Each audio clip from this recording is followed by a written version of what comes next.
I had never felt a pit in my stomach like the one I felt that night. I had been traveling for work, returning home late, and decided to check in on my fiancée, Sophie, via the live stream she had promised me from her bachelorette party. It was supposed to be a harmless way to feel included, a way to see her celebrating with friends while I was stuck in a hotel room. I opened my laptop and logged in. At first, everything looked normal. The room was decorated with balloons, confetti scattered across the floor, and laughter echoed through the speakers. I smiled weakly, imagining the fun she was having. Then, I saw him. A man I didn't know, leaning too close, too familiar. And Sophie, my fiancée, was laughing, touching his arm in ways I knew weren't appropriate. I froze. My heart raced. I replayed the stream, trying to convince myself it was innocent. But it wasn't. It was clear. She was flirting, and whatever lines she thought were being kept private weren't at all. I felt everything unravel in an instant. The plans we had made, the promises, the wedding, everything seemed to crumble before my eyes. I didn't sleep that night. I sat in my hotel room, staring at the screen, replaying the footage over and over.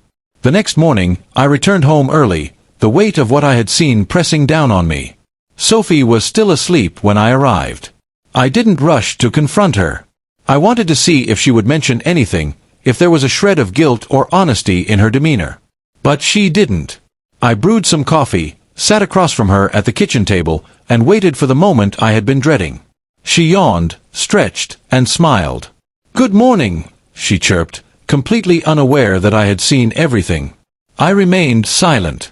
My eyes locked on hers. "Sophie," I said finally, my voice calm but cold, "about last night." She froze. "What do you mean?" I leaned in slightly. "I saw you, on the live stream. At your bachelorette party." Her face went pale, and I saw the flicker of panic. "What? No, you must be mistaken." I held up my hand. "Don't lie to me.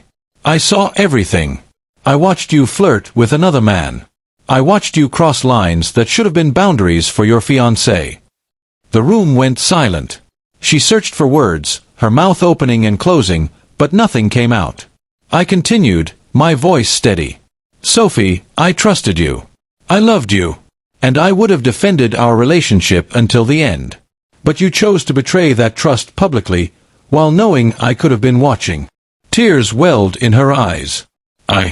I'm sorry, I didn't mean." I shook my head. "Save it. I don't need excuses. I need honesty. And right now, I need my dignity back." She opened her mouth again, and I cut her off. "Next, you need to leave. I can't look at you knowing what I know. Collect your things, Sophie. Tonight, or you can leave now." For a moment, she looked defiant, as if trying to bargain, to make me forgive her in one glance. But the anger and hurt in my eyes told her there was no going back. She left that morning, silent, carrying her belongings. The apartment felt heavy, the air thick with betrayal and disbelief. I walked through the empty space, realizing that my life had changed in a single night. That morning, I learned something important. Trust, once broken, cannot be restored with apologies alone. And sometimes, the harshest consequences are also the simplest ones. Sophie got what she deserved. Not public humiliation, not confrontation, but the undeniable reality of losing the life and the love she had chosen to betray. I didn't celebrate. I didn't feel victorious. I felt something far more powerful, clarity.